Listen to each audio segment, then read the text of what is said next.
Breaking news. ইরানের রাজধানী Tehran সহ দেশটির বহু শহরে শনিবার ২৫ এপ্রিল সকাল থেকে আকস্মিক মুহুর্মুহু হামলা শুরু করেছে ইসরায়েল ও যুক্তরাষ্ট্র।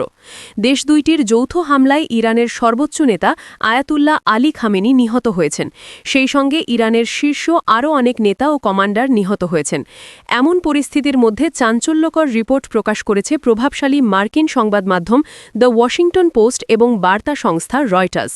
প্রতিবেদনে বলা হয়েছে, ইরানে হামলা শুরুর নেপথ্যে রয়েছে ইসরায়েল ও সৌদি আরব। দেশ দুইটির চাপেই ইরানে হামলা শুরু হয়েছে বলে রিপোর্টে বলা হয়েছে।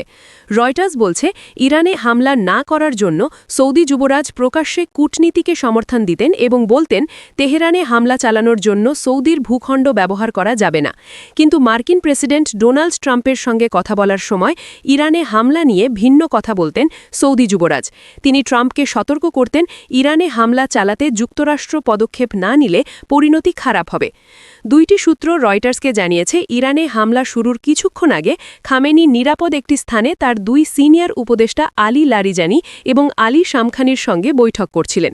এরপরেই সেখানে অতর্কিত হামলা চালায় ইসরায়েল যুক্তরাষ্ট্র। এদিকে ওয়াশিংটন পোস্ট তেহরানে হামলা ইস্যুতে সৌদি ও ইসরায়েলের একই অবস্থানের জন্য তাদেরকে মধ্যপ্রাচ্যের অস্বাভাবিক মার্কিন মিত্র জুটি হিসাবে উল্লেখ করেছে। রিপোর্টে বলা হয়েছে, দেশ দুইটির এই যৌথ প্রচেষ্টা ট্রাম্পকে ইরানের সর্বোচ্চ নেতা খামেনিকে ক্ষমতা থেকে উৎখাতের জন্য অভিযান চালাতে উদ্বুদ্ধ করেছে। রিপোর্টে আরও বলা হয়েছে, ইসরায়েল সৌদির চাপেই ট্রাম্প ইরানে হামলা শুরু করেছে। ইরানে হামলা শুরু করার জন্য ট্রাম্পের সঙ্গে একাধিকবার কথা বলেছেন সৌদি যুবরাজ, অথচ প্রকাশ্যে তিনি ভিন্ন কথা বলতেন।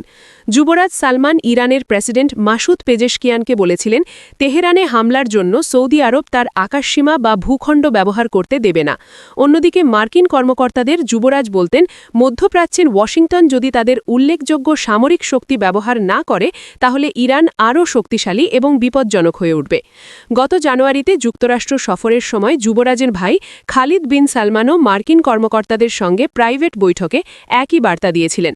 যুবরাজ সালমানের ঘনিষ্ঠ ব্যক্তিরা জানিয়েছেন যে তিনি তেহরানকে রিয়াদের প্রধান আঞ্চলিক প্রতিপক্ষ হিসাবে দেখেন।